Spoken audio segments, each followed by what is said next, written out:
Hey everyone, this is Jan and you're watching my daily indie game dev for my top-down adventure game built in Unreal Engine on an M1 Mac Mini. Let's see where we are at on this Monday, the 8th of June 2025.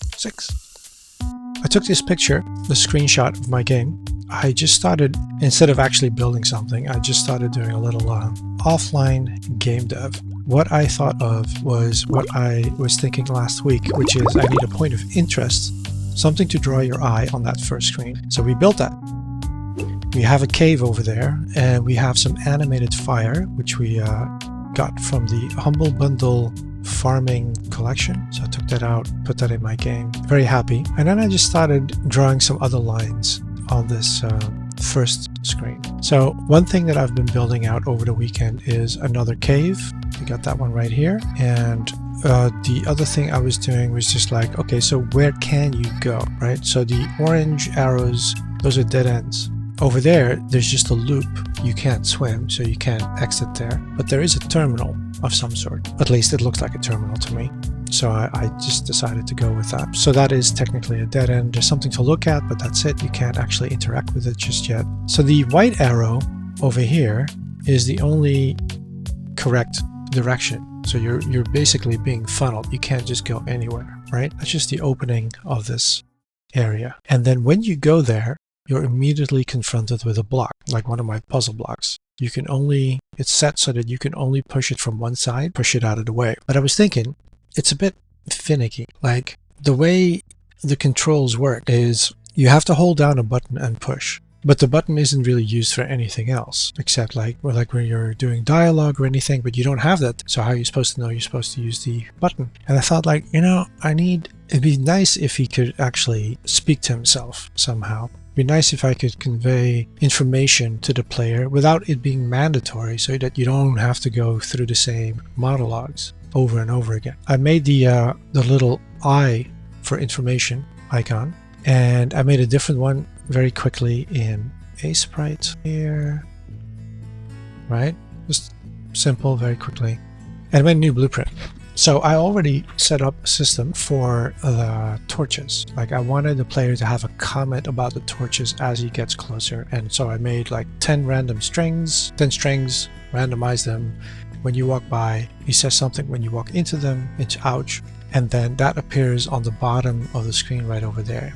So I started elaborating on this little system, made a little blueprint. And so basically these guys, which are invisible in the game, but if you go over them, a button prompt will show up. For now, it's Xbox prompt, so it's a Y button, yellow Y button. I understand it's different for PlayStation and it's the other way around on the Switch, and I need to come up with a setting so that the game knows which controller you have, or at least you can set that in the menu somehow.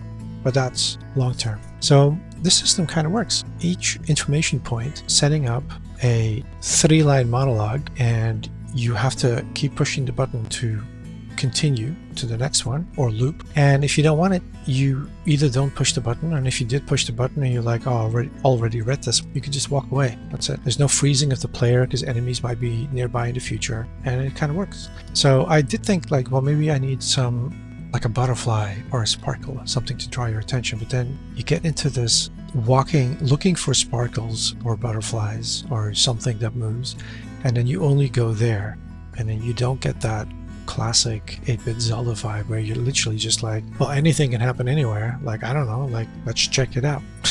And instead you're just looking for the point of interaction only. This is nice. What I really like with this is, one, it makes the little comments from this one look outdated because I also built a little typewriter effect, just like in the bigger dialogue system between characters that happens within the cave for the first time over here. But it really gives him a little bit of a personality already, even though the lines are pretty bland right now. To get started, it immediately makes everything a little bit easier. Like I can explain to the player, this is how you push the block correctly. It's not hard, but now you know. You could have figured it out by yourself with just pushing button, but just so you know. Yeah, it just opens up conversation with the character, between the character and the player, which can help fleshing things out. And then I'm already like, getting carried away thinking like, oh, and then I can also use the dialogue system for more complex interactive monologues with the player character, with the elf, where you can actually make decisions about how you feel about things, and then that carries over into the rest of the game. But that is like my fantasy game. We're just trying to make a game. But that is ultimately, I'd love to do something like that, right? Where you get to flesh out your backstory. And what is your backstory? Well, as the player, you get to decide. And then that carries over into the rest of the game. Are you lying to yourself? Are you lying to other characters? Is this actually your backstory? And so what does that mean? Where do you want to go? How does that inform you? I think it would allow for a kind of role-playing in an old school game. That could be fun. Could be a fun twist on an old kind of gameplay in a way that we never saw back then. We are in-game and nothing is working. Why is this not working? Keyboard. Oh wait, click on the game maybe. You're never too old for a dumb mistake.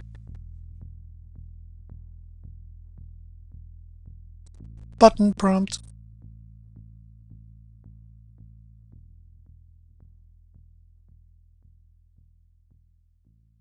See, and then the Y button should appear again. Where is this? It's not working? Okay.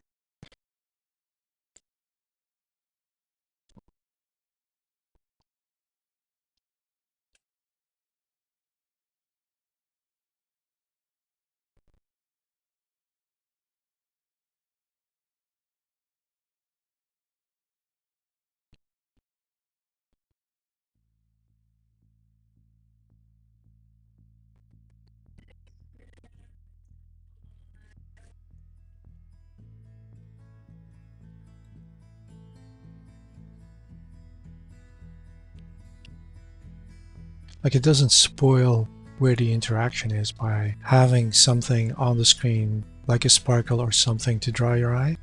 Like, you still have to discover it for yourself. Okay, let's not go there. Let's go here for a second. Is it loop? Yes. So you go into the water. Oh, I did create this one thing where maybe I can reach there. And so when you actually go into the cave, there's actually somewhat of a reset, if you will. Right? This is my second cave. I want something to happen here as well, but for now, we go back. And then when you're prompted again, I was annoyed because when you get prompted again, then again it's the same dialogue, right? Or creates new dialogue, which is awesome. So let me just quickly show you my little tutorial. I'm also going to have to teach the player that he can run.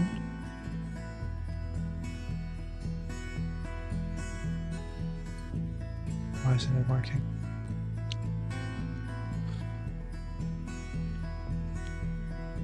Well, that's weird. This was perfectly positioned just the other day. This is the kind of thing where it's like, computer doesn't make mistakes. The programmers make mistakes. It just does what you tell it to do, and then like it works one day and then the next moment simply does not. Let's do a little investigation because I didn't change anything. Just try it again. This same like I started dying on land, which was clearly the when you're in water and you can't swim, then but you were still on land, and so I had to tweak a lot of settings. Now it's working. So this is kind of the thing I'm really afraid of, that you build a game and then something doesn't work and now the player is stuck, and it kind of gets me paranoid to the point where I'm like, I need to make sure that I have at least 2 solutions to every problem, because if one just fails for no reason whatsoever, the game isn't broken. That's annoying.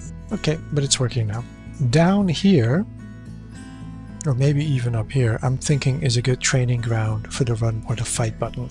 So this is where we're going to have an enemy of some sort. Like, I'm thinking of making something like down here. There could be like a trap, like falling boulders or something that you just can't walk past it, but you could run past it. And so it forces the player to learn that.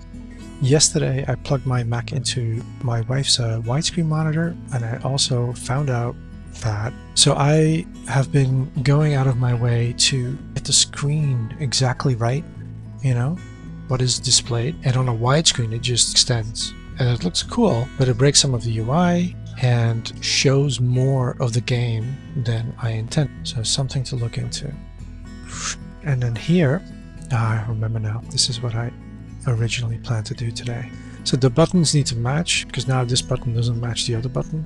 I'm gonna have to change that. But also this, right? There's actually like a blur, which I find odd because it's already loaded in game. But either way, this is my little dialogue system. And I'm thinking, because right now it's actually inside this cave. And so I thought for the next cave, okay, I want to have a different dialogue with a different character. So I need to move this one.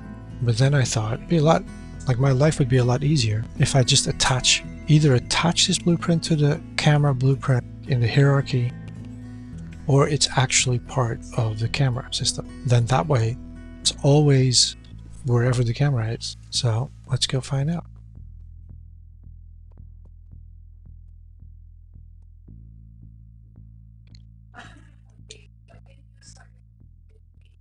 Maybe there's more to my system than I thought.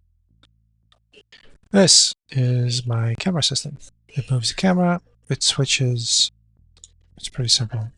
Another thing I fixed finally is when you are playing the game and I want to print log, right? I use this button, but it now shows the HUD background so I can actually read it and I don't have to manually turn it on or off. Makes life easier.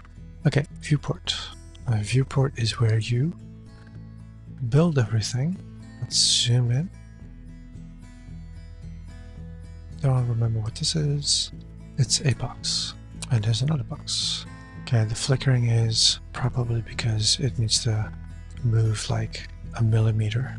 Wait, I also thought to myself the other day, there's probably a timeline or something, a timeline for the camera to move. Say 1.5. Maybe I can set it, instead of doing this whole animation or translation, meaning move the camera from here to there, I can make a separate rule for when you enter or exit a cave. I can tell the camera, in this case, don't move, teleport, and maybe I can get some time back. First things first, so we just have to scoot over, scroll wheel to speed up. Let's have a quick look here. It's nothing, it's nothing complicated, right? So what's this? This was really just it's really all it is. It's just 2 flipbooks. Okay, let me just quickly look up the naming, FB Erufu profile animation, and then this guy, FB shopkeep 1 profile. Okay, so whatever you highlight when you hit the plus, it's going to become a child of that, which is why normally you should always target the root, which is always all the way up here. Maybe it should just be profile on left. If I ever want to have a conversation between 2 NPCs, it's probably something to do with the camera rotation. Which means I need to rotate this one, I think, 270.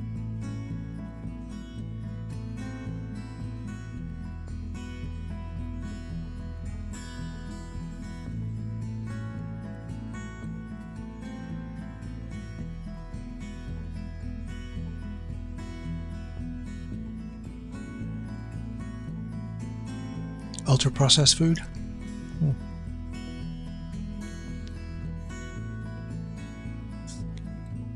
So they are on 0. See, like that. FB character 2 profile. Oh, I'm looking in the wrong one now. Close that one. Just gonna hit pause for a second. Getting there. Just remember that if you actually hit the camera itself, you get this little cutout of what you're looking at. So this is pretty much okay, even though they are not. Let's look at that one more time. They are in place. They are not underneath anything. And it's working. Let's rejig the code so that when you are in the cave, it uses these profiles. Of course, how will we know the difference? Okay, made it to the cave. Let's click on this one. We are simply going to put this one out of the way. I found a data table where the images are loaded from dynamically. I wish I could have something like that. Gonna have to dig into that at some point. But now it's very tiny, so I'm gonna have to make that larger. Time for a little lunch break. It's 4 o'clock in the afternoon. Guess I'll catch you guys later.